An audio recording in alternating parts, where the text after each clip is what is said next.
Shyam Bajaj Yavatmal core committee सदस्य, श्रीयुत कासिम भाईजान core committee सदस्य, श्रीयुत फिरोज खान जालना अध्यक्ष कदीर मामू, तालुका अध्यक्ष गंगापूरचे श्रीयुत बापना शेठ, श्रीयुत सोनवणे गुरुजी, गोरे साहेब। कार्यक्रमाची सुरुवात आपण दीप प्रज्वलन करून सुरू करूया।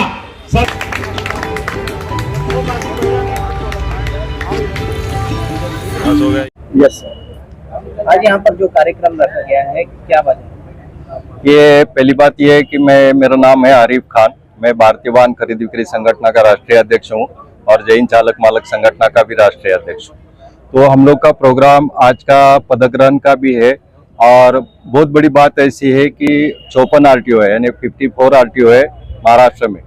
तो वहाँ पे कोई भी ऑफिसर टाइम पे हाजिर नहीं होता है और यहाँ का तो मसला, औरंगाबाद शहर का तो मसला ऐसा है कि यहाँ कोई ऑफिसर आरटीओ एक मार्च महीने से अभी तक यहाँ पे नियुक्त किया गया नहीं है।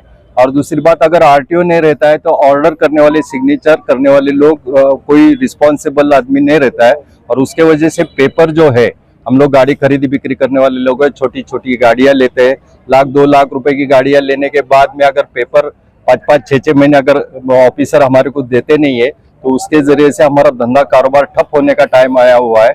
उसके वजह से हम लोग आज आरटीओ ऑफिस में भी आंदोलन करने जा रहे हैं। इससे पहले जो को आपको जो को कोई किसी ने एडिशनल जो को चार्ज दिया होगा आरटीओ का? जी आरटीओ में एडिशनल चार्ज किसी को दिया होगा? अभी आरटीओ को एक प्रभारी करके एक आरटीओ को एडिशनल चार्ज दिया हुआ है, लेकिन वो भी बंदा जालना भी देखता है तो अहमदनगर से, लेकिन एक डॉन साहब बोल के कोई है तो वो जालना में भी नहीं रहते और औरंगाबाद में भी नहीं रहते। जब जालना में रहते तब औरंगाबाद का मसला खड़ा होता है और औरंगाबाद में रहते हैं जब जालना का मसला खड़ा होता है। जालना का भी पेपर परभनी, औरंगाबाद, अकोला इस तरफ अभी आरटीओ नियुक्त किया गया नहीं। ये जो नागपुर डिवीजन है, ये बहुत बड़े मसले 54 आरटीओ में पूरे महाराष्ट्र में बहुत बड़े मसले अभी आ रहे आरटीओ के जरिए से। और सब में बड़ी बात यह है कि हम लोग अगर कुछ गाड़ी लेते हैं और बेचने के लिए पेपर नहीं रहेंगे तो पेपर के सिवा गाड़ी को वैल्यू नहीं रहता है, तो उसके बगैर गाड़ी कोई लेता नहीं है। हमारे बहुत सारे ऐसे अनुभव है कि गाड़ी हमारे को 6-6, 7-7 महीने संभालना पड़ती है। अगर हमारे 1 लाख रुपए में 10,000 रुपए हमारे को मिलता है तो हमारी रोजी रोटी, हमारा घर उस पे 10,000 रुपए चलता है। इस विषय में आपने आपकी संगठन के माध्यम से कोई मेमोरेंडम आरटीओ को दिया क्या? बहुत टाइम हम लोग ने एप्लीकेशन किया है, बहुत टाइम निवेदन दिया हुआ है, पूरे महाराष्ट्र में हर आरटीओ को दिया है। गए 15 दिन पहले हम लोग ने आरटीओ में निवेदन दिया हुआ था कि भाई हमारे पेपर वक्त पे मिले। और सब में बड़ी बात यह है कि हर आरटीओ में जो परमिट वाली गाड़ी रहती है खाली उसको ही बिफोर में होता है, लेकिन औरंगाबाद में पूरे महाराष्ट्र में सब तरफ विदाउट बिफोर में मोटरसाइकिल बेची जाती है। जिस गाड़ी को परमिट है वो गाड़ी बिफोर में, इसका मतलब मालिक की सिग्नेचर होने के बगैर ट्रांसफर नहीं होती। और जो अभी जो विदाउट परमिट गाड़ी है उसको मालिक की जरूरत नहीं लेती, लेकिन अड़ाया जाता है और पैसा मांगा जाता है ट्रांसफर करने के लिए। बिफोर को लेकर और आरटीओ का भी घेराव किए थे, तो उसका कुछ आया रिजल्ट? उसका कुछ रिजल्ट नहीं आया, जू तक नहीं रहेंगी उनके सिर पे। और सब में बड़ी बात यह है कि इतना आंदोलन करने के बाद में भी इतना हर आरटीओ का हम लोग ने पूरे महाराष्ट्र में निवेदन दिया है, नागपुर से लेके कोल्हापुर तक, बंबई से लेके लातूर तक, तो अभी तक कोई किसका रिजल्ट नहीं आया।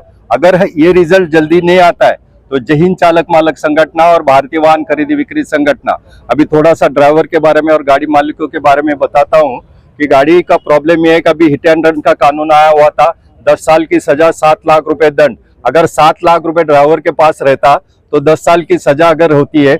20 साल का बच्चा अगर गाड़ी चलाते टाइम, ये खाली ट्रक ड्राइवर या तो कोई ड्राइवर के लिए नहीं है, ये पूरे 145 करोड़ लोगों के लिए कानून है। लेकिन लोगों के समझ में नहीं आया, गुमराह किया गया हुआ है कि खाली ट्रक ड्राइवरों के लिए ये सजा है।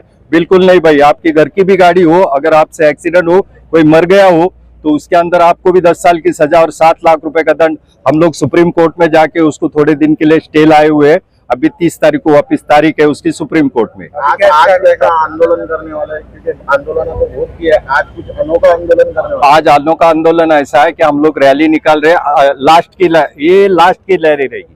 ये अल्टीमेशन रहेगा महाराष्ट्र शासन को और भारत सरकार को कि अगर हमारी मांगे आज पूरी नहीं हुई तो हम लोग भारत बंद का ऐलान करने वाले हैं। और इस सरकार को कोई भी हालत में हर गाड़ी वाला, दिल से बोल रहा हूँ, हर गाड़ी वाला कोई भी हालत में इस सरकार को वोट नहीं देगा। भारत बंद कब करने वाले? भारत बंद का आज का अगर रणनीति हमारी ठहरती उस दिन हम लोग तारीख फाइनल करके आपको बता देंगे इंशाल्लाह। कितने दिन का अल्टीमेट दे रहे हैं आप? अभी 8 दिन का हम लोग अल्टीमेट दे रहे आज के दिन में। अगर 8 दिन में अगर ये नहीं हुआ तो 20 तारीख को हम लोग राहुल गांधी को मिलने जा रहे हैं, बम्बई को, जो बॉम्बे में आ रहे हैं उनको मिलने जा रहे हैं। उनको भी हम लोग एक निवेदन देंगे, विरोधी पक्ष नेता है भारत के, उनको भी हम लोग एक निवेदन देंगे। और इसके आगे हमारे को चांस नहीं मिला, अगर हमारी मांगे पूरी नहीं हुई तो इसका मतलब समझ जाना कि पूरा चक्का जाम पूरे इंडिया में हो जाएगा। मैं सैयद वसीमुद्दीन, औरंगाबाद जिला अध्यक्ष, भारतीय वाहन खरीदी बिक्री संगठना। आज की जो हमारी प्रोटेस्ट है तो वो हमारे जो व्यापारी बंधु है, इनको जो B4B की जो कठोर अड़चन लाके रखी इन लोगों ने, तो ये मैंडेटरी नहीं है। पूरे महाराष्ट्र लेवल के RTOs में एकदम स्मूथली काम चल रहा है।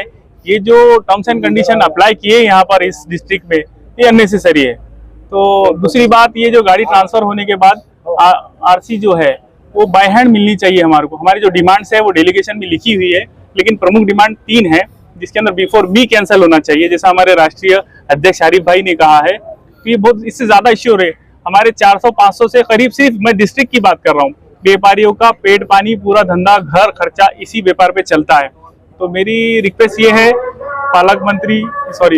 परिवहन मंत्री को कि इसके अंदर आप उनका ध्यान देके इसको, हमारा जो प्रॉब्लम है उसको सॉर्ट आउट करें। और RTO ऑफिस के अंदर एक खिड़की योजना जो रहती उसको चालू किया जाए कि डायरेक्टली जो पब्लिक आएगी वहां पर डॉक्यूमेंट इंसर्ट करेगी, इन्वर्ट करेगी, उनको वहां से रिजल्ट मिलेगा, डिटेल्स मिलेंगे। और बस हमारी जो मांगी है उसको पूरी करनी चाहिए। हमारे कुछ बोल रहे हैं जो खरीदी भारत में जो खरीदी बिक्री करने वाले, पुरानी गाड़ी खरीदी बिक्री करने वाले जितने भी लोग हैं, वो 100 गाड़ी में 82 गाड़ी पुरानी जाती है। तो इसके अंदर हमारी सब में बड़ी इकोनॉमी ने, हम लोग भारत सरकार में सब में इकोनॉमी में सब में ज्यादा टैक्स देने वाली व्हीकल इंडस्ट्री है। हमारे को ट्रेड सर्टिफिकेट यानी गाड़ी बेचने का लाइसेंस की हमारे को जरूरत है। हमारे को व्यापारी बोल के मान्यता मिले और हमारे को ट्रेड सर्टिफिकेट देना, हम खुद होके रेवेन्यू देने के लिए तैयार है, लेकिन ट्रेड सर्टिफिकेट हमारे को व्यापारी बोल के मान्यता मिले, इतनी हमारी भारत सरकार से मांग है।